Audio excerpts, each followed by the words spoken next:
Side रखता हूं आत्मनिर्भर भारत, कि किस तरीके से हम अपने गोल्स को क्लियर करते हुए एक आत्मनिर्भर भारत का पार्ट बन सकते हैं। देखिए, अगर आपको आज यहाँ से आगरा जाना हो, आपको दिल्ली से आगरा जाना हो, या जहां पर भी आपको ट्रैवल करना हो, सबसे पहले आपके पास उसका रोड मैप क्लियर होना चाहिए। याद रखिए, अगर आपके पास रोड मैप क्लियर होगा तो आप वहां पर इफेक्टिवली अपना टाइम बचाते हुए बहुत जल्द अपने मंजिल पर पहुंच पाएंगे। लेकिन अगर आपके पास गूगल मैप नहीं है, आपको वहां तक का रास्ता नहीं पता, तो आप क्या करेंगे, गलत रास्ते पर चले जाएंगे, आपको यू टर्न बहुत सारे लेने पड़ेंगे, आप बहुत सारे लोगों से पूछेंगे, कुछ गलत सलाह देंगे, कुछ सही सलाह देंगे, और आपने मंजिल पर तो पहुंचेंगे, हो सकता ना भी पहुंचे, लेकिन अगर मंजिल पर पहुंच भी गए तो बहुत देर हो जाएगी जब तक आपको वहां पर पहुंचना था। तो आज आप अपने गोल्स को क्लियर करिए कि यार वेस्टेज करना है तो मुझे क्यों करना है, क्या ऐसा स्पेसिफिक रीजन है जो मुझे वेस्टेज करने की जरूरत पड़ रही है आज के टाइम पे। मेरे पास चलो जॉब है, पापा का बिजनेस हो सकता है, कुछ भी हो सकता है, वेस्टेज करने का आज के टाइम पे मेरे पास रीजन क्या है, और आज आपको वो चीज क्लियर होगी। सो माय डियर फ्रेंड्स, अपनी डायरी पेन रेडी रखें, एक एक पॉइंट आपको समझना है कि एक एक पॉइंट क्यों जरूरी है आज की ट्रेनिंग का। और आज की ट्रेनिंग का हमारा सबसे बड़ा टॉपिक, जी हाँ, मैं कहना चाहूंगा बिजनेस के अंदर बहुत ही ये अंडररेटेड टॉपिक है, ये मोस्ट अंडररेटेड टॉपिक समझा जाता है बिजनेस के अंदर। बहुत लोग मैंने देखे हैं डायरेक्ट सेलिंग में कि काम बहुत करते हैं, मेहनत बहुत करते हैं, लोगों में जान पहचान भी बहुत ज्यादा है उनकी, लेकिन सिर्फ इस एक टॉपिक के क्लियर ना हो पाने की वजह से उनको मनचाहे रिजल्ट्स नहीं मिल पाते, उनको उतने रिजल्ट्स नहीं मिल पाते जितने कि वो अपने बिजनेस के अंदर चाहते हैं। और यही रीजन होता है कि उनकी टीम बनती है, टूटती है, फिर बनती है, फिर टूटती है। याद रखिएगा my dear friends, Bali sir हमेशा एक बात कहते हैं कि इस बिजनेस के अंदर, डायरेक्ट सेलिंग के अंदर, लोग कंपनी को ज्वाइन नहीं करते, लोग आपको ज्वाइन करते हैं, और लोग कंपनी को छोड़ करके नहीं जाते, लोग आपको छोड़ करके जाते हैं। तो ये एडिफिकेशन एक ऐसा टॉपिक है जो कि आपके लोगों से आपके रिलेशंस को मजबूत करेगा। याद रखिए, डायरेक्ट सेलिंग ना प्रोडक्ट्स का बिजनेस है, ना प्लान का बिजनेस है, ना कंपनी का बिजनेस है। Direct selling, network marketing is all about relationships. अगर आपके यहाँ पर लोगों के साथ रिलेशनशिप स्ट्रांग है तो ऐसा भी है, मैंने बहुत लोगों को देखा कि साल भर अगर उनका मनचाही इनकम नहीं भी आ पाती, फिर भी वो लगे रहते हैं, क्योंकि लोगों के साथ रिलेशनशिप इतने अच्छे हैं, और राइट टाइम जब उनका आता है तो यहाँ से लाख, 1.5 लाख, 2 लाख की इनकम पर भी बड़े उसके बाद आसानी से पहुंच जाते हैं। तो माय डियर फ्रेंड्स, एडिफिकेशन एक बहुत इंपॉर्टेंट टॉपिक है, लेकिन इसके बारे में लोग या तो जानते नहीं है या अपनी डाउनलाइंस को बता नहीं पाते ढंग से, जिसकी वजह से वो अपने बिजनेस में डुप्लीकेट नहीं कर पाते चीजों को जो उनको करनी चाहिए। और एडिफिकेशन आपको समझना नहीं है, एडिफिकेशन आपको फील करना है। और जैसे जैसे आज मैं चीजें आपके साथ शेयर करूंगा, आपको समझना है कि यार कहां पर मैं एक ऐसी गलती कर रहा था जिसकी वजह से मेरा बिजनेस ग्रो नहीं कर पा रहा था, मेरा बिजनेस स्टक हो गया एक जगह पे। और ये एडिफिकेशन अगर आपने अपने बिजनेस के अंदर डुप्लीकेट कर दिया तो माय डियर फ्रेंड्स, याद रखिएगा, आपका बिजनेस इतनी तेजी से आगे बढ़ेगा कि आप उसकी ग्रोथ पर नजर रखकर बहुत खुश होंगे। आप उसकी ग्रोथ को, जब अपने बिजनेस की बढ़ती हुई ग्रोथ को देखेंगे तो आप अपने आप पर प्राउड फील करेंगे कि यस, मैंने अपने बिजनेस के अंदर सही चीज को डुप्लीकेट करा है। अब एडिफिकेशन का मतलब क्या होता है, जरा वो समझते हैं। एडिफिकेशन का मतलब होता है uplifting people morally by telling their good habits and nature. Edification का बेसिक मीनिंग होता है कि हम लोगों को अपलिफ्ट करें, उनके बारे में प्रशंसा करके, अच्छी अच्छी बातें उनके बारे में उनको बता करके। देखिए, इस दुनिया में कितने लोग मेरे से एग्री करते हैं कि हर इंसान को अपनी प्रशंसा सुनना बहुत अच्छा लगता है। हर एक इंसान को अपनी अच्छी अच्छी आदतें जानने के बारे में, अगर कोई उनकी तारीफ करे, सच्ची तारीफ, मैं यहाँ पर बात कर रहा हूँ, मैं ये नहीं कह रहा कि कोई चापलूसी करे, झूठी तारीफ करे, सच्ची तारीफ, जो उनके बारे में अच्छी अच्छी चीजें हैं वो लोग उनके बारे में उनके सामने बात करें तो उनको अच्छा लगता है। देखिए, अगर आपको अपनी प्रशंसा सुनना अच्छा नहीं लगता हो तो मुझे नहीं पता कि आप किस तरीके से अपने आप को मोटिवेट कर पाते हैं, किस तरीके से आप अपने आप को आगे बढ़ा पाते हैं। लेकिन अगर आपको जिंदगी में आगे बढ़ना है तो आपको मोटिवेट होकर अपनी प्रशंसा सुनकर आपको बहुत ज्यादा अच्छा लगता है। तो एडिफिकेशन में हम क्या करते हैं, लोगों को एडिफाई करते हैं जिससे वो मोरली अपलिफ्ट हो सके, उनके बारे में अच्छी अच्छी आदतें जो हमें उनकी लगती है, जिससे कि वो एक पॉजिटिव ऑरा के अंदर आकर के अपने बिजनेस को एक्साइटेड होकर करें। आई होप आपको एडिफिकेशन का एक बेसिक मीनिंग क्लियर हो गया होगा। और एडिफिकेशन एक आदत से बढ़कर के एक इमोशन है। आप इसको आज अपने अंदर उतार लीजिए, आज आप इसको अपनी नसों के अंदर उतार लीजिए, आज आप इसको अपने खून के अंदर उतार लीजिए, क्योंकि ये business monkey C monkey do का बिजनेस है। अगर आपने एडिफिकेशन अपने बिजनेस के अंदर उतार लिया तो माय डियर फ्रेंड्स, याद रखिएगा कि आपके बिजनेस को कोई रोक नहीं पाएगा। और एडिफिकेशन में कुछ चीजें जो मैं आज आपके साथ आगे शेयर करूंगा, ये 40 मिनट आपकी जिंदगी में बहुत ज्यादा इंपॉर्टेंट होने वाले हैं। तो एडिफिकेशन से पहले मैं बताना चाहता हूँ, ये business monkey C monkey do का बिजनेस है। जैसा आप करते हैं वैसा आपकी टीम फॉलो करती है। जैसा आप चाहते हैं करना उनको बता करके नहीं, अपने एक्शन से आपको उनको बताना होता है, और एडिफिकेशन को आपको अपने एक्शन में उतारना होता है। तो सबसे पहले इंपॉर्टेंस ऑफ एडिफिकेशन की मैं बात करूंगा, और इंपॉर्टेंस ऑफ एडिफिकेशन के लिए मैं छोटी सी कहानी, मेरी मनपसंद कहानी ये है एडिफिकेशन के टॉपिक के लिए, और मैं कई बार अपने लोगों के साथ इसको शेयर भी कर चुका हूं। तो मैं एक और बार आपसे इजाजत चाहूंगा इस कहानी को शेयर करने के लिए, तो आप समझिएगा इस कहानी के माध्यम से मैं आपको क्या संदेश देने की कोशिश कर रहा हूं। तो ये कहानी है एक पिता और एक पुत्र की, ये कहानी है एक बाप बेटे की। और मैं बताना चाहता हूं कि एक पिता पुत्र एक घने जंगल के अंदर एक छोटी सी झोपड़ी के अंदर रहा करते थे, और पुत्र की एक पुत्र वधू भी थी, मतलब उनकी बहू भी थी, जो उनके पिताजी हैं बेटे के। तो यहाँ पर एक बार क्या हुआ कि जब पिताजी की बढ़ती उम्र के साथ साथ बहुत सारी तकलीफें उनको आने लगी, वो बहुत सारी चीज़ें भूलने लगे, बेटे बहू को वो परेशान करने लगे, बार बार चीज़ों को डिमांड करने लगे, रात को वो सो करके उठते थे, जंगल में टहलने के लिए निकल जाते थे, फिर कई बार उनको ढूंढ करके लाना पड़ता था, बहुत सारी चीज़ें डिमांड करते थे, बहुत बीमारियां उनको पकड़ रही थी। तो बेटे ने सोचा कि अब पिताजी की उम्र भी बढ़ चुकी है और हम पर भी जिम्मेदारियां बढ़ रही हैं घर परिवार की, तो अब पिताजी को शायद हमें रिलीव कर देना चाहिए। अब शायद पिताजी को उनकी एक उम्र आ चुकी है जिससे हमें भी उनका दुख नहीं देखा जा रहा, तो अब पिताजी को हमें मुक्त कर देना चाहिए। तो जंगल के पास ही एक नदी थी, और बेटे ने सोचा कि क्यों ना आज रात 2:30 बजे जब पिताजी मेरे सो रहे होंगे, तो मैं पिताजी को अपनी गोद में बिठा करके उस नदी में इनको बिठा दूंगा, इनको मुक्त कर दूंगा, इनको वहां पर छोड़ दूंगा। तो क्या हुआ कि रात हुई, आधी रात हुई, और जब पिताजी सो रहे थे तो बेटे ने अपने पिताजी को उठाया और जंगल की तरफ चल पड़ा। जैसे जैसे नदी पास में आ रही थी वैसे वैसे नदी का शोर भी बहुत तेज बढ़ता जा रहा था, और पिताजी की आंखें एकदम से खुल गई। पिताजी कुछ नहीं बोले, उन्होंने चुपचाप देखा कि उनका बेटा क्या कर रहा है। ऐसे में उन्होंने ये नहीं सोचा कि यार बचपन से क्या मैंने इसी चीज़ के लिए इसको पाल पोस करके बड़ा करा था, ये सारी चीज़ें उन्होंने कुछ नहीं सोचा। जब बेटा उनको डुबाने के लिए पानी आधी उनकी छाती तक आ गया, तो पिताजी ने कहा बेटा यहाँ नहीं, मुझे यहाँ मत डुबाना। एकदम से बेटे ने जब अपने पिता की आवाज़ सुनी तो उसको बड़ा अजीब लगा कि पिताजी ने मेरे से यूं क्यों कहा, ये डरे भी नहीं, इन्होंने मुझे डांटा भी नहीं, ये रोए भी नहीं, इन्होंने मेरे से ये क्यों कहा कि बेटा मुझे यहाँ पर मत डुबाना। बेटा को लगा शायद पिताजी को पता चल गया है कि मैं ये क्यों कर रहा हूँ, ये इनको शायद मेरी मजबूरी का कारण पता चल गया है। तो पिता ने कहा कि बेटा मुझे यहाँ पर नहीं, मुझे थोड़ा सा आगे ले जा करके आप डुबाना, बड़ी उम्र है मेरी, अगर आप यहाँ पर करेंगे तो हो सकता है मुझे तकलीफ हो, मुझे चोट लगे और मुझे मुक्ति ना मिल पाए।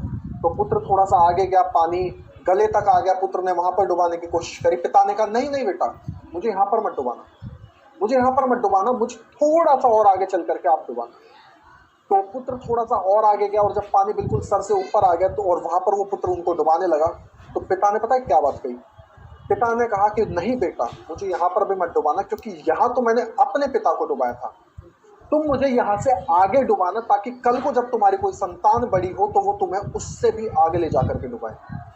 My dear friends, moral of the story क्या है कि जो चीज आप अपने साथ फेस होते हुए नहीं देखना चाहते, वो कभी भी दूसरों के साथ आपको नहीं करनी। और डायरेक्ट सेलिंग के अंदर लोग अक्सर वो गलतियां करते हैं जो अपने साथ होते हुए नहीं देखना चाहते।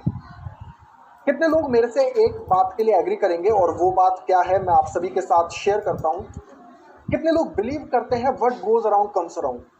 कितने लोग इस चीज में बिलीव रखते हैं कि जैसा वो करते हैं वैसा वो पाते हैं, जो वो बोते हैं वैसा वो काटते हैं।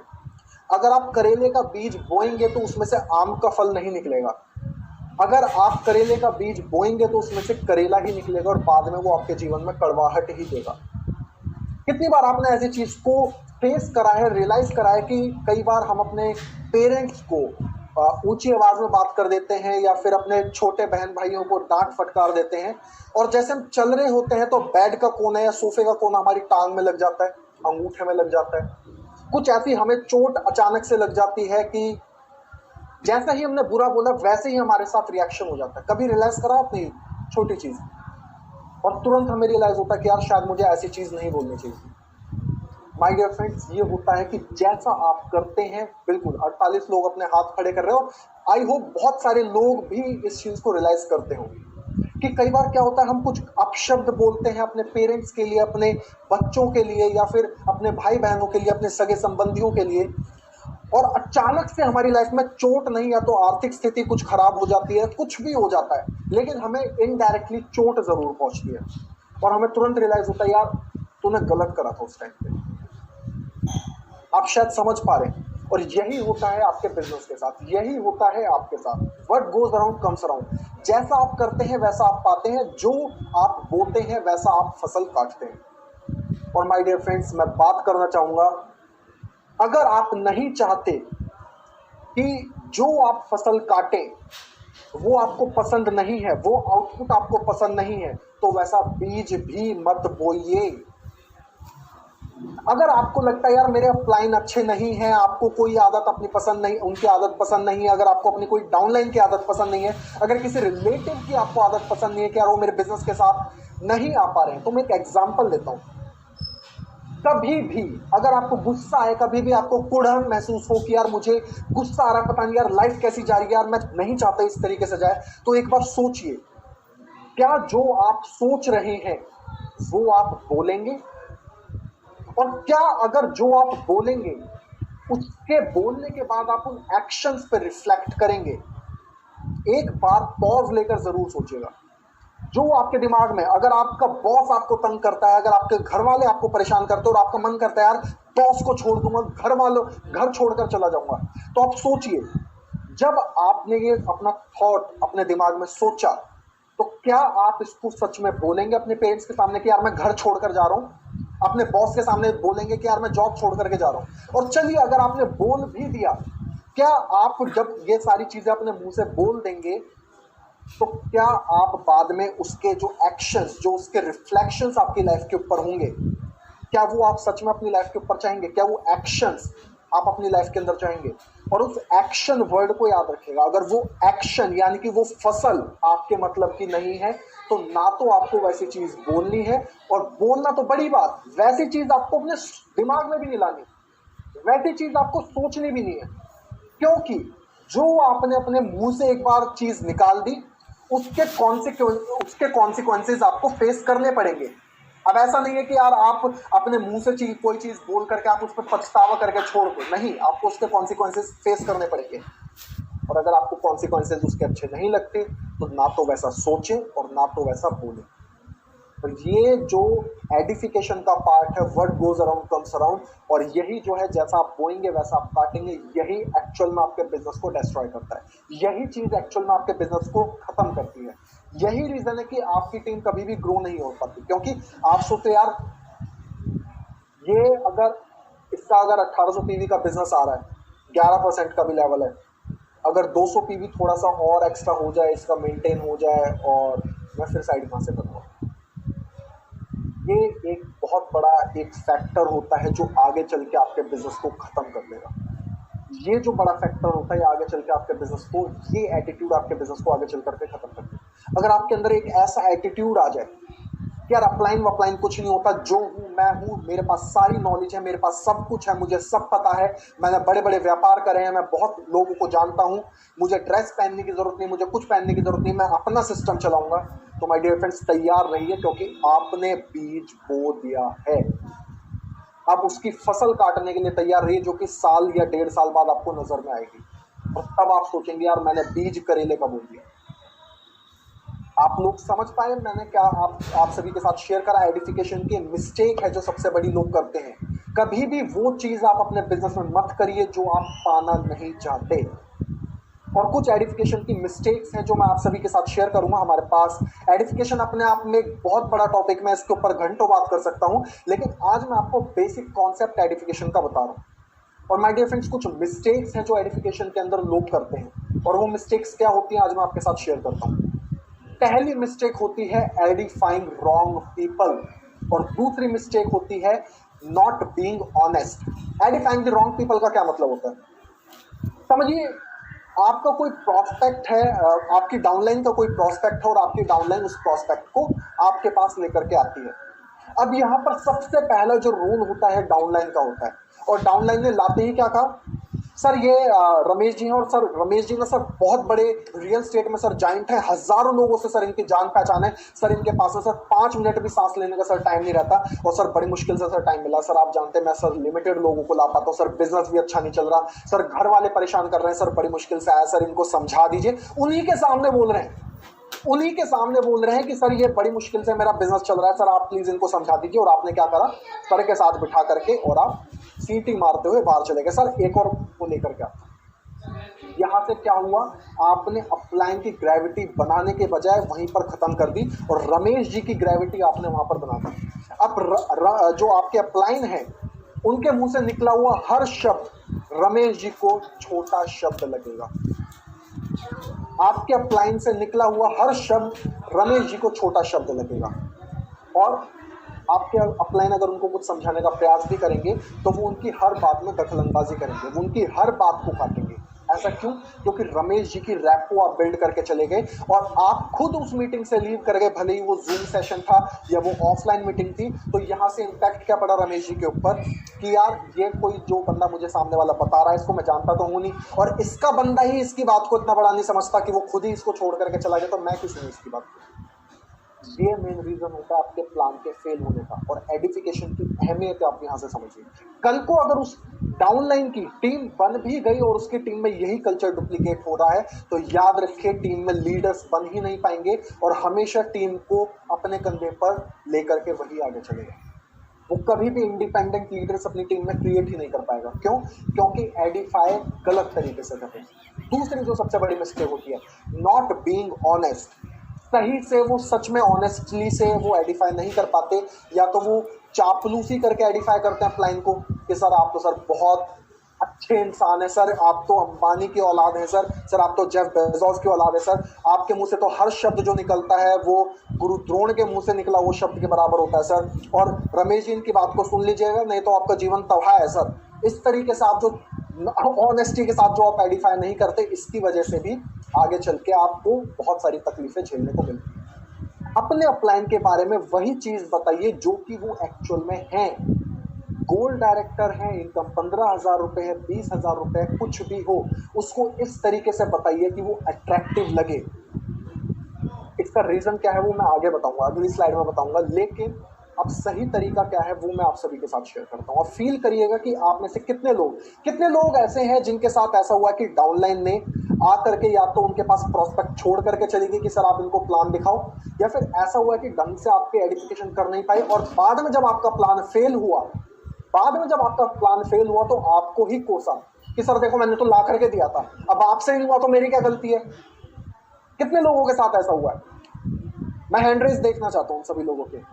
क्या बात है, 2 लोग, 4 लोग, 5 लोग, 7 लोग, 10 लोग, क्या फिर 14 लोगों के साथ ऐसा हुआ कि उनकी डाउनलाइन ऐसा करती 27, 30? अरे क्या बात है, रेशो बढ़ता जा रहा है मतलब कि मैं अकेला इंसान नहीं था ऐसा, 40 लोग, 42, क्या बात है, लगभग 1/5 जितने भी लोग इस मीटिंग के अंदर है, 1/5 लोग इस मीटिंग के अंदर जिन सभी के साथ ऐसा हुआ है। और अगर आप सभी के साथ ऐसा नहीं हुआ तो आप तैयार रहिए, क्योंकि आप सभी के साथ ऐसा होने वाला है या हो सकता है अगर आपने एडिफिकेशन को सही तरीके से अप्लाई नहीं करा। अब राइट वे क्या है एडिफिकेशन का वो मैं आपको समझाता हूँ। एडिफाइन द अपलाइन फर्स्ट। सबसे पहले आपको डाउनलाइन का सबसे पहला काम होता है, अगर उनको प्लान दिखाना नहीं आता है, सबसे पहला काम डाउनलाइन का होता है एडिफाइंग अपलाइन फर्स्ट। अगर डाउनलाइन प्लान दिखाना भी जानती है तो प्लान दिखाने के बाद फॉलोअप में उनका काम रहता है एडिफाइंग अपलाइन फर्स्ट। एग्जाम्पल के तौर पर समझिए, मेरी जो डाउनलाइन है उनका नाम है हर्ष जी, और हर्ष जी अपने प्रोस्पेक्ट को लेकर के आते हैं जिनका नाम है रमेश जी। अब हर्ष जी क्या करेंगे, रमेश जी ये गौरव सर है सर, इनके साथ में पिछले 2 महीने सर मैं इनके साथ बहुत दिल लगा करके काम कर रहा हूँ सर, जिस तरीके से बिजनेस कर रहे हैं मैंने इनकी बिजनेस में सर ग्रोथ देखी है सर। 20-22 साल की इनकी एज है, और 22 साल की उम्र में सर इनका आज के टाइम पे 5-6 हज़ार से ज़्यादा लोगों का सर नेटवर्क है, 6 हज़ार से ज़्यादा लोगों को ये गाइड कर रहे हैं, और इनकी टीम में 6 से ज़्यादा ऐसे लोग हैं जो महीने का 50,000 रुपये से ज़्यादा कमा रहे हैं। और रमेश जी मुझे लगता है कि अगर हम इनके साथ मिलकर के काम करेंगे तो नए भारत का निर्माण हम कर सकते हैं, नए भारत में कंट्रीब्यूशन हम कर सकते हैं। और मुझे लगता है कि हम यहाँ से अपने सभी सपनों को पूरा कर पाएंगे। आपने अपने अपलाइन की एक रैपो बिल्ड कर दी, क्योंकि आपके अपलाइन की नज़र में रमेश जी थर्ड पर्सन है, वो रमेश जी को नहीं जानते, और रमेश जी की नज़र में आपके अपलाइन थर्ड पर्सन है, वो आपके अपलाइन को नहीं जानते। तो जब एक दूसरे को कोई पर्सन जानते नहीं है, तो यहाँ पे मीडिएटर का काम होता है कि एक दूसरे की रैपो कितनी बिल्ड करनी है, वो आपकी डाउनलाइन के हाथ में, यानी कि मीडिएटर के हाथ में रहता है, जो कि म्यूचुअल होता है दोनों का। अब यहाँ पे आपको दूसरा काम रमेश जी को नहीं छोड़ना। अगर आपने रमेश जी की रैपो बिल्ड नहीं करी, तो वो क्वेश्चन अपने नहीं पूछ पाएंगे, अपने डाउट्स नहीं पूछ पाएंगे, और डाउट्स अगर रह गए तो आगे चल के आपको फॉलोअप में मुश्किल होने वाली है। अब आपको अपने अपलाइन के सामने रमेश जी को भी एडिफाई किस तरीके से करना है अपने अपलाइन की नजरों में, कि सर ये रमेश जी हैं, मेरे बचपन के मित्र हैं, और सर आप जानते हैं सर मैं जिस तरीके से आपके साथ काम कर रहा हूं, और रमेश जी का भी एटीट्यूड बिल्कुल मेरी तरह है, इनके सपने भी बिल्कुल मेरी तरीके की हैं, ये ऑनेस्ट हैं, ये पैशनेट हैं, अपनी लाइफ में कुछ बड़ा करना चाहते हैं, और सर मुझे लगता है सिर्फ इनको एक राइट प्लेटफॉर्म की तलाश है, और सर आपसे बेहतर इनको राइट प्लेटफॉर्म कोई भी नहीं दे सकता। तो रमेश जी प्लीज अपने 40 मिनट निकालिए, और जैसा जैसा सर कह रहे हैं वैसा वैसा सुनिए, डायरी पेन के साथ आप सुनिए, नोट करिए, और जो भी आपके क्वेश्चन हैं आप इनसे जरूर पूछिए, क्योंकि सर जो सर का टाइम है वो बहुत बेशकीमती टाइम है। इस तरीके से आपको अपने डाउनलाइन को भी एडिफाई कर दिया आपने। अब रमेश जी अपने क्वेश्चंस भी पुट कर पाएंगे, क्योंकि उनको क्या लगेगा, अरे यार पहली बार मेरे दोस्त ने यार मेरी तारीफ करी है। अपनी प्रशंसा सुनना हर एक इंसान को अच्छा लगता है, और वैसी ही प्रशंसा जो कि उनके बारे में ट्रू हो, जो उनके बारे में सच हो। अब वो आपकी जो अपलाइन की बातें हैं वो उनको सीरियसली सुनेंगे। और यहाँ पे फाइनल टॉपिक है जिसमें लोग मिस्टेक कर देते हैं, एडिफाइंग डाउनलाइन फाइनली। ये दो चीजें लोग कर देते हैं, लेकिन फाइनली एक चीज छोड़ देते हैं, अपनी डाउनलाइन को ही एडिफाई करना भूल जाते हैं। कई बार क्या लोगों को दिक्कत आती है, मेरे साथ आप शेयर करिएगा हैंड रेस करके, किस अपलाइन ने फॉलो बहुत अच्छे तरीके से लिया, जैसे कि हमें नजर आ रहा है, डाउनलाइन पैशनेट भी था, लेकिन फॉलोअप में ऐसा क्या हुआ कि वो बाद में मुकर गया। फॉलोअप में वो कह रहा है यार नहीं यार, बहुत सारे लोग कह रहे हैं यार फालतू की चीजें यार, इसमें अपना टाइम बर्बाद मत कर। ऐसा कितने लोगों के साथ हुआ, 20 लोग, 22 लोग, 26 लोग, और मेरे ख्याल से मेन प्रॉब्लम है, और आज मैं आपको इसका सॉल्यूशन बताता हूँ। इसका सॉल्यूशन ही इसकी प्रॉब्लम है। यहाँ पर फाइनल काम आपके अपलाइन का होता है। फाइनल काम क्या होता है, अगर वो रमेश जी उनके फ्रेंड हैं, आपके अपलाइन को यहाँ पर रमेश जी के जो फ्रेंड है हर्ष जी, उनको भी आइडेंटिफाई करना होता है। एग्जाम्पल के तौर पर रमेश जी, जैसे कि आप मुझे पैशनेट नजर आ रहे हैं, आप अपनी लाइफ में बहुत बड़ा करना चाहते हैं, और आपको एक राइट प्लेटफॉर्म भी मिल चुका है। लेकिन रमेश जी, मैं एक चीज आपसे शेयर करना चाहूंगा कि हर्ष जी बहुत पैशनेट है। पिछले 2 महीने से जैसे मैं इनका काम देख रहा हूं, मुझे लगता है कि अगर आप इन्हीं की संगत में रहे, इन्हीं की आप पार्टनरशिप में रहे, तो आगे चल करके आप दोनों इस इंडस्ट्री के अंदर बहुत बड़ा नाम कमाएंगे। बस रमेश जी, आपको एक चीज का ध्यान रखना है, क्योंकि हर्ष सर आपसे पहले इस इंडस्ट्री के अंदर आ चुके हैं, आपसे ज्यादा नॉलेज इनके पास है, आपसे ज्यादा एक्सपीरियंस इनके पास है। तो सर जैसा जैसा हर्ष सर कहें वैसा वैसा फॉलो आपको करना है, क्योंकि अगर आप इनकी बातों को ढंग से फॉलो नहीं करेंगे और आपको मनचाहे रिजल्ट ना मिल पाए, तो आप अपने आप को ही कोसेंगे कि यार क्या मेरा डिसीजन सही था, क्या मेरा डिसीजन गलत था। तो आपको जैसा जैसा हर्ष जी कहें वैसा वैसा आपको फॉलो करना है। यहाँ पे आपने क्या काम करा, हर्ष जी की भी रैपो को बिल्ड कर दिया। अब वो अपने फ्रेंड को, जो उनके हर्ष सर फ्रेंड हैं, उनको कैजुअली नहीं लेंगे, वो फॉर्मली बिजनेस पार्टनर के रूप में उनको लेंगे। और बिजनेस पार्टनर मिलकर के जब काम करते हैं तो फॉलो अप उनकी डाउनलाइन का भी आसान हो जाता है। अब बाद में जब वो उनको बहुत सारी चीजें क्लियर करेंगे, जो भी उनके डाउट्स होंगे उनको क्लियर करेंगे, तो वो उनकी बातों को सीरियसली सुनेंगे। क्यों? क्योंकि किसी थर्ड पर्सन ने उनके फ्रेंड की जो है इंपॉर्टेंस, उनकी हाइप क्रिएट करी है। अगर दोस्त की हाइप क्रिएट करता है तो किसी को समझ नहीं आता, लेकिन कोई थर्ड पर्सन, कोई स्ट्रेंजर आकर के आपके दोस्त की तारीफ कर दे तो आपका दोस्त अंबानी बन जाता है। जोक्स अपार्ट, लेकिन ये ट्रू है, ये ट्रूथ है, और आप इसको अपने बिजनेस में जरूर अप्लाई करिएगा, और फिर देखिएगा आपके बिजनेस में कितने बेहतरीन रिजल्ट आते हैं। नेटवर्क मार्केटिंग को रॉकेट साइंस नहीं है, ये साइकोलॉजी आपको समझनी है कि आपके साथ आज तक क्या होता आया है, लोगों की मानसिकता क्या है, और उसी मानसिकता को अगर आपने समझ लिया तो आप अपने बिजनेस के अंदर बेटर रिजल्ट्स लेकर के आ सकते हैं, मनचाहे रिजल्ट्स लेकर के आ सकते हैं। चलिए अगली स्लाइड के ऊपर चलते हैं। आई होप आप सभी नोट डाउन कर रहे होंगे। याद रखिए, स्क्रीनशॉट मत लीजिएगा। अगर आपने स्क्रीनशॉट ली तो आज का मेरा पूरा सेशन खराब हो जाएगा। हमेशा एक चीज याद रखिए, जो आप चीजें अपनी कॉपी के ऊपर लिखते हैं वो असल में आप अपने दिमाग में लिख रहे होते हैं। स्क्रीनशॉट में मैंने बहुत लोगों को देखा, स्क्रीन रिकॉर्डिंग कर रहे होते हैं, स्क्रीनशॉट ले रहे होते हैं, मीटिंग की रिकॉर्डिंग कर रहे होते हैं, और उसके बाद वो जिंदगी भर उस स्क्रीनशॉट को नहीं देखते, जिंदगी भर उस वीडियो को नहीं देखते। लेकिन जो चीज आप लिख रहे होते हैं, लिखते वक्त आपकी पूरी कॉन्शियसनेस उस चीज पर होती है जो आप लिखते हैं, और वो सीधे डायरेक्टली आपके ब्रेन के ऊपर जाती है। जो लोग भी स्क्रीनशॉट ले रहे हैं उनको इस मीटिंग से कुछ भी रस नहीं निकलेगा। वो उतना ही ले पाएंगे जितना गन्ने के जूस निकलने के बाद वो भूस रह जाता है ना, भूस लेकर के जाओगे। आपको गन्ने का अगर रस लेना है तो पूरी मीटिंग को आपको डायरी और पेन के साथ लिखना है। क्योंकि आइडेंटिफिकेशन क्यों जरूरी है मैं आपको आज बताता हूं। अपने अपलाइन को आइडेंटिफाई करना क्यों जरूरी है, आइडेंटिफाई अपनी डाउनलाइन को करना क्यों जरूरी है। और अगर अपलाइन की आपने रैपो बिल्ड कर ली, डाउनलाइन की आपने रैपो बिल्ड कर ली, तो आपके बिजनेस में आउटपुट क्यों निकलते हैं। ये जो लाइन मैं आपके साथ शेयर करने वाला हूं, इसको अपनी डायरी पेन पर गहरे शब्दों के साथ आप लिखिएगा, इसको समझिएगा और लिखिएगा। क्योंकि मनुष्य का व्यक्तित्व जो होता है वो शासक बनने का नहीं बल्कि शासित होने का होता है। अगेन बोलना चाहूंगा, मनुष्य की जो पर्सनैलिटी होती है, ह्यूमन नेचर जो होता है, वो कॉन्करर बनने का नहीं होता। वो ऐसा नहीं होता कि यार मुझे किसी पर राज करना है। वो होता है कि कोई उन पर शासन करे। आपको थोड़ा सा अजीब लग रहा होगा सुनकर, क्या बात बोल रहे हैं सर, मैं तो नहीं चाहता कि मेरे ऊपर कोई राज करे। लेकिन इसमें एक कैच है, इसमें एक पॉइंट है जो आप आगे समझेंगे। हर एक इंसान सरेंडर होना चाहता है, लेकिन जानना चाहते हैं वो रीजन क्या है। अगर आप जानना चाहते हैं तो अपने हैंड रेज करिए ताकि मैं आपकी एक्टिविटी देख पाऊं कि आप कितना फोकस्ड हैं इस मीटिंग के अंदर। क्या बात है, सिर्फ 80 लोग देखना जानना चाहते हैं, 105, 112, क्या बात है, जबरदस्त, 125 लोग, क्या बात है। हर एक इंसान चाहता है कि उसको वो किसी के सामने सरेंडर हो, उसको कोई गुरु मिले। लेकिन वो पॉइंट क्या है, सिर्फ अपने से अधिक योग्यवान व्यक्ति के। इसको गहरे शब्दों में लिखिएगा, मनुष्य सिर्फ उसी इंसान के सामने अपने आप को सरेंडर करता है जो उससे अधिक योग्यवान उसको नजर आता है। और एडिफिकेशन करके क्या होता है, एडिफिकेशन अगर आप अपने अपलाइन की करते हैं जो कि उनकी नजर में थर्ड पार्टी है, तो उनको वो अपने से अधिक योग्यवान नजर आता है और उनकी हर बताई गई बातों को वो सीरियसली और फोकसली सुनते हैं। और अगर आपने एडिफिकेशन नहीं करा अपने बिजनेस में, तो वो अपने आपके अपलाइन को अपने से अधिक योग्यवान नहीं समझ पाएंगे। और जब आपसे अधिक वो योग्यवान अपने आपके अपलाइन को नहीं समझ पाए, तो आप भूल जाइए कि आपको उनसे बेटर आउटपुट मिलने वाला है। वो गलती ही आपकी थी कि आप ढंग से अपने अपलाइन को एडिफाई नहीं कर पाए। और आप फिर कहते हो सर आप तो कह रहे थे सर आप बहुत अच्छा प्लान दिखाते हो सर, ये नहीं। सबसे इंपॉर्टेंट होता है कि आप किस तरीके से अपने अपलाइन को एडिफाई करें। याद रखिए, अगेन बोलना चाहूंगा, मनुष्य का व्यक्तित्व शासक बनने का नहीं बल्कि शासित होने का है, लेकिन सिर्फ उसी के लिए जो कि उससे अधिक योग्यवान है। आप समझ पाए इस बात को? अगर आप सभी समझ पाए तो अपने हैंड रेज आप सभी एक बार कर दीजिए। क्या बात है, बहुत बेहतरीन।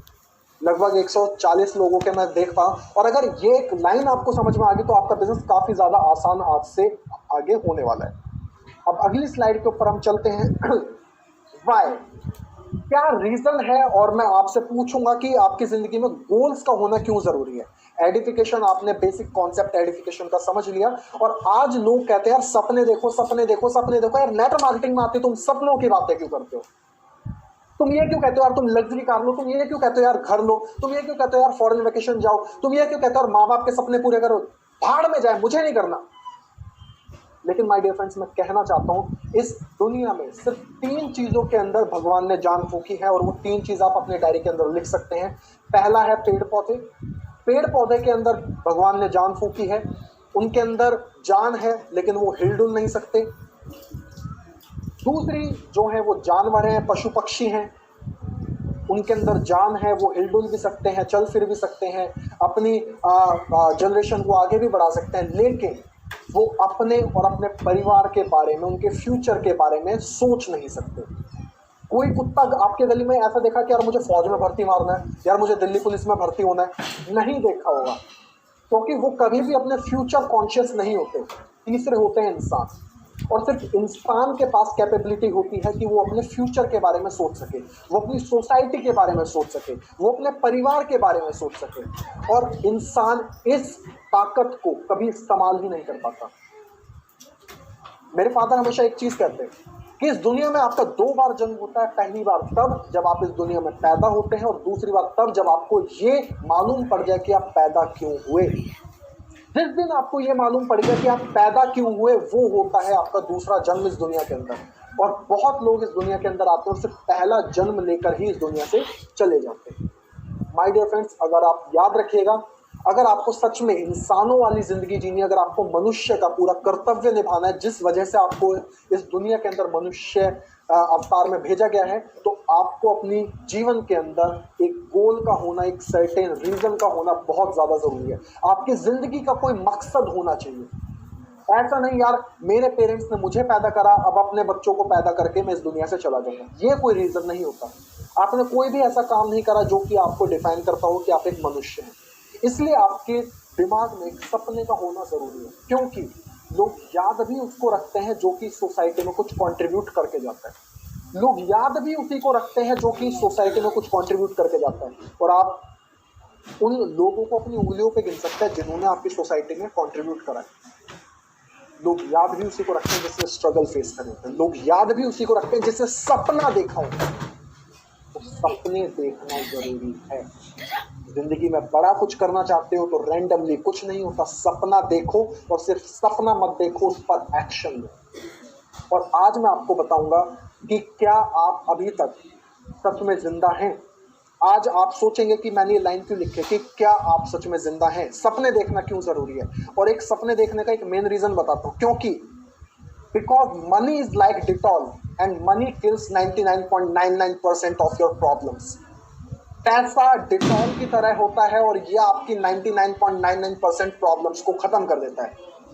पैसा आपकी 99.99% प्रॉब्लम्स को खत्म कर देता है, चाहे वो आर्थिक रूप में हो, चाहे वो मानसिक रूप में हो, चाहे वो वेल्थ के रूप में हो, चाहे वो घर परिवार से रिलेटेड हो, कुछ भी हो।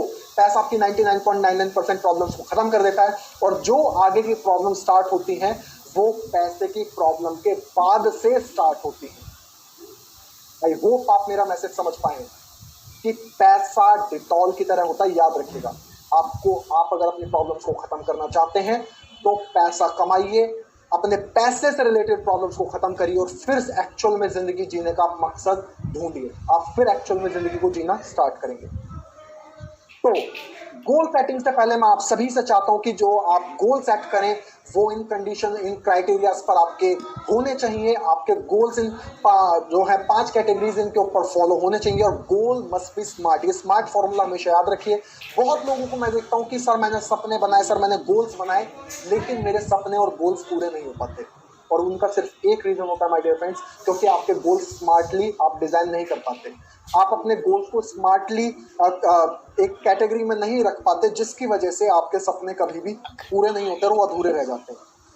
तो your goals must be specific. आपको पता होना चाहिए कि आपको क्या चीज चाहिए। अगर मैं आपसे पूछूं आपका सपना क्या है और आपका सपना है सर मुझे कार चाहिए, तो आपसे मैं अगला सवाल पूछूंगा कौन सी कार चाहिए, कौन सी कंपनी की कार चाहिए, प्राइस क्या है, मॉडल क्या है, कितने BHP में है, ये मैं आपसे पूछूंगा। आपके पास स्पेसिफिक आंसर होना चाहिए। बहुत लोगों से पता मैं पूछता हूँ आपको क्या चाहिए, सर पैसा चाहिए। कितना चाहिए, सर जितना आ जाओ उतना कम है। आपने पता वैसी बात कर दी कि एक टीचर एक स्टूडेंट से पूछता है, नालायक स्टूडेंट से, कितने नंबर दूं? वो कहता है सर जितने दे दो उतने कम है। और वो देता है 30 नंबर, फेल कर देता है। वो कहता है सर आपने 30 क्यों दिए, क्या आप मुझे 30 के लायक समझते हैं? वो कहता है बेटा जितने तुम नालायक हो ना, 30 मैंने बहुत दे दिए। अगर वो ये कहता सर मुझे 70 दे दो, अगर वो कहता सर मुझे 80 दे दो, उसके पास मौका था कि वो ज्यादा ले सकता था, लेकिन उसने उस मौके को गवा दिया क्योंकि उसके दिमाग में एक स्पेसिफिक डिजिट या स्पेसिफिक नंबर नहीं था। भगवान भी आपसे पूछता है आपको क्या चाहिए, लेकिन आप क्या कहते हो, भगवान कार दे दो। अरे भगवान के पास यार इतनी सारी कार है, वो कौन सी दे, बताओ तो सही, कौन सा मॉडल, कौन सी कंपनी, कितने लाख की, कितने BHP की, क्यों चाहिए, कहां भगाओगे, क्यों चाहिए, ये स्पेसिफिकली आपको पता होना चाहिए। हर एक सपने के सामने लिखिएगा ये चाहिए, ये मॉडल चाहिए और फाइनली क्यों चाहिए।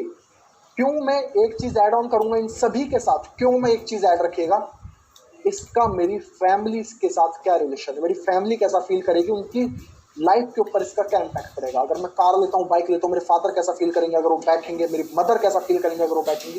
ये क्यों इमोशन आपके सपने के साथ होना चाहिए। मीजरेबल नहीं, आप अपने सपने को तोल सकें, ये नहीं कि कितना चाहिए, अनलिमिटेड चाहिए, आप उसको मीजर कर सकें। अनलिमिटेड भी एक नंबर है, वो स्पेसिफिक आपने कर दिया, लेकिन आप उसको तोल नहीं सकते। ऐसा हो जो आपके दिमाग के अंदर उसकी एक पिक्चर बने, आप उसको समझ पाए, आप उसकी एक पिक्चर बना सके, क्योंकि आपका ब्रेन उसी चीजों पर काम करता है जो पिक्चर उसके दिमाग के अंदर, आपके दिमाग के अंदर बनती है। तीसरा, वो अचीवेबल हो, आप उसको अचीव कर पाए। ऐसा वो हो कि इस दुनिया में आपसे पहले भी उसको अचीव लोग कर पाए हो। एग्जाम्पल के तौर पर उसेन बोल्ट अगर 46 किलोमीटर पर आवर की स्पीड से भागता है और आप सोचे कि मैं 70 किलोमीटर पर आवर की स्पीड से भागूंगा, आपका भाई चीता है और मैं चीते से भी तेज भागूंगा, तो आप कभी भी इस आदत को, इस चीज को अचीव नहीं कर पाएंगे। आप चीता नहीं है, ये डायलॉग बहुत सुना, तेरा भाई चीता है, लेकिन आप चीता नहीं है, आप एक मनुष्य हैं। तो ऐसी चीज जो आपसे पहले लोग अचीव कर चुके हों, आपने ऐसे अपने गोल्स को बनाना है। Getting the point? आपसे पहले लोग उसको अचीव कर चुके हों। चौथी चीज, रियलिस्टिक हो। रियलिस्टिक होना बहुत जरूरी है। आप सोचते हैं कि सर ऐसे भी तो बहुत सारे गोल्स हैं जो इस दुनिया में है नहीं और हम उसका आविष्कार करें, लेकिन जो चीज आपके दिमाग में नहीं है, जो चीज इस दुनिया में नहीं है, उसको बनाने की चीजें इस दुनिया में नहीं है, उसको कैसे अचीव करोगे? चीजें ऐसी हो जो रियलिस्टिकली पॉसिबल हो। और फाइनल चीज, जो मोस्ट इंपॉर्टेंट चीज है, इमोशन के बाद मैं इसको दूसरे नंबर पर रखता हूं, आपके गोल के साथ टाइम बाउंडेशन होनी चाहिए। आपको पता होना चाहिए कि ये सपना मुझे कितने टाइम में पूरा करना है और आप उसको डिक्लेयर कर दें। बहुत लोग इस बिजनेस के अंदर मैंने ऐसे देखे जो कहते हैं सर मैं यहाँ से ये कार लूंगा, इस फलाना ढिमकाना 45 लाख की कार लूंगा, 40 लाख की कार लूंगा, 15 लाख की, ये घर लूंगा, ये वो लूंगा, विदेश यात्रा जाऊंगा, लेकिन ये कभी नहीं बताते कब लूंगा कब जाऊंगा। अपने टीम को ये कभी नहीं बताते कब लूंगा कब जाऊंगा। याद रखिए, इस बिजनेस में लोग आपके साथ जुड़े हैं, कंपनी के साथ नहीं, आपके साथ जुड़े हैं। अगर आप अपने लोगों के साथ अपने सपने क्लियर नहीं कर पा रहे हैं तो उनके सपने कैसे क्लियर करेंगे? लोगों को डर रहता है, यार अगर मैंने जून की टाइमिंग दे दी और जून तक वो गोल अचीव ना हुआ तो टीम वाले क्या कहेंगे? आगे ऑडी, आगे बुलेट, आगे कार। जितने टाइम फ्रेम में वो गोल अचीवेबल है, सबसे पहले गोल वैसा रखिए। और अगर आपको लगता है वो गोल उस टाइम तक अचीव नहीं हो पा रहा तो अपने एक्शन प्लान में चेंज करिए। सपने को आगे मत बढ़ाइए, एक्शन प्लान में चेंज करिए। जब आपको पता होगा कि यार इस टाइम तक मुझे लेनी है, तब आप उसके लिए एक्शन प्लान फील्ड पर भागना शुरू करेंगे। जब तक आप डिक्लेयर ही नहीं करते, अपने पिछली रस्सी को आप जलाते नहीं, अपने पुल पिछले जलाते नहीं है, तो आपके पास एक बैकअप रहता है। चल यार नहीं भी हो पाया तो बोल दूंगा ना, मेरे से नहीं हो पाए, फालतू की चीजें, ये चेन बनाने का सिस्टम है, तुम सही कहते थे। लेकिन अगर आपने कह दिया यार इस टाइम तक मैं लूंगा, तो आपको बेइज्जती का डर होगा, और वो बेइज्जती का डर कभी भी आपको सपने नहीं बनाने देता, आपको एक दृढ़ निश्चय करने में आपको हेल्प नहीं करता। तो आपको ये चीजें समझ में आई कि अगर आपको सपने बनाने हैं तो उसके लिए आपको क्या क्या चीजों की रिक्वायरमेंट होती है और असल में सपने बनाने क्यों जरूरी है। वेरी गुड, मैं काफी लोगों को देख पा रहा हूँ, लगभग 300 लोग अभी हमारे बीच में हैं। तो ये रिक्वायरमेंट होती है जो कि सपने बनाने के लिए चाहिए। और फाइनल चीज, अनलीश योर ट्रू पोटेंशियल। क्योंकि यहाँ पर आप एक आम का पेड़ देख रहे हैं, ये आम का पेड़ है, आप यकीन नहीं मानेंगे, ये आम का पेड़ है और इसका देखिए, इसका न्यूट्रिशन देखिए, ये छोटे से गमले के अंदर है। इसको, इस आम के पेड़ की जगह आप अपने आप को रख करके देखिए, ये आप है। सोचिए कि आप किस दायरे के अंदर, किस सोसाइटी के अंदर रहते हैं। ये बाल्टी, ये जो गमला है, ये आपकी सोसाइटी है। जितनी मिट्टी है ये आपको न्यूट्रिशन उतना दे रहे हैं। आपकी सोच के निर्माण के लिए जितना न्यूट्रिशन है ये उतना दे रहे हैं। पता रिजल्ट क्या? जो आम का पेड़ आप अपनी राइट हैंड साइड पे देख रहे हैं, ये इसका ट्रू पोटेंशियल। इसका ट्रू पोटेंशियल है कि यार ये 10-12 मीटर तक बड़ा हो सकता है और आपकी आने वाली जनरेशन को ये खिला पिला सकता है। ये मैंगो शेक बनाइए, इसका कुछ भी बनाइए, आपके आने वाली जनरेशन इस पर ही अपना जो है इससे फल खा सकते हैं। लेकिन अपने लेफ्ट हैंड साइड पर देखिए, आप अपने बाएं साइड देखिए, क्या आपको लगता है ये जो गमले में आम का पेड़ लगा, ये एक जनरेशन भी टिक पाएगा? और माय डियर फ्रेंड्स, ये लेफ्ट हैंड साइड में जो आप देख रहे हैं ना आम का पेड़, ये करंटली आपकी सिचुएशन है। और ये जो गमला है ना, ये आपकी सोसाइटी है, ये आपके पेरेंट्स हैं जो आपको पढ़ने नहीं दे रहे, जो अपनी जड़ें आपको फैलाने नहीं दे रहे। नहीं तो यार आप सच में राइट हैंड साइड वाले इंसान, आप सच में, आपका पोटेंशियल इस बड़े आम के पेड़ की तरह है, जिसका पोटेंशियल इतना ज्यादा है कि आप जो चाहो वो अचीव कर सकते हो, बशर्ते फोकस के साथ अपने गोल पर आप। मैं आप सभी से चाहता हूं कि चैट बॉक्स में लिखिए, क्या आप आज से अपनी जड़ें फैलाने के लिए तैयार हैं? अगर आप अपनी जड़ें फैलाने के लिए तैयार हैं तो माय डियर फ्रेंड्स याद रखिएगा, वेस्टीज एक बहुत बड़ा खेत है। इस वेस्टीज के खेत में अपने नेटवर्क की जड़ें फैला दो और ये नेटवर्क की जड़ें आपके आने वाली पुश्तों तक घर बैठ के खाना खिला देगी, ये घर बैठ के ऐश करा देगी। ये जड़ें वेस्टीज के नेटवर्क में, वेस्टीज के खेत में अपनी फैला दो, क्योंकि ये जॉब की जो हल्की सी मिट्टी है ना, ये इसी जनरेशन में रहेगी, इसी में खत्म हो जाएगी। कोई याद नहीं रखेगा इस आम के पेड़ को, गाय भैंस खा जाएंगी इसकी पत्तियों को, और ये जो अपने राइट हैंड साइड में आम का पेड़ देख रहे हो, इस पे उन्हीं गाय भैंसों को आप बांध के रखोगे, उन्हीं समाज के आपके जो अपोज में बोलते हैं, आपसे जो विपरीत बोलते हैं, उनको इसी पेड़ से आप बांध कर उतना पोटेंशियल आप पेड़ कर। लेफ्ट हैंड साइड में है धीरू भाई अंबानी के फादर और राइट हैंड साइड में है मुकेश अंबानी के फादर, यानी कि धीरू भाई अंबानी। माय डियर फ्रेंड्स, याद रखिएगा, आपकी फ्यूचर जनरेशन कहाँ जाएगी, क्या वो एक मीडियोकर रहेगी या अपना पोटेंशियल वो पैदा होते ही अनलॉक कर देगी, ये आपका डिसीजन डिसाइड करेगा, ये आप डिसाइड करोगे। और फाइनल मेरी स्लाइड है कि क्या अब अपने आप को, अपनी जिंदगी का एक मकसद आपको फील हो रहा है, यार जिंदगी में यार सच में एक मकसद मुझे मिला है, यार लाइफ का मतलब है तो ये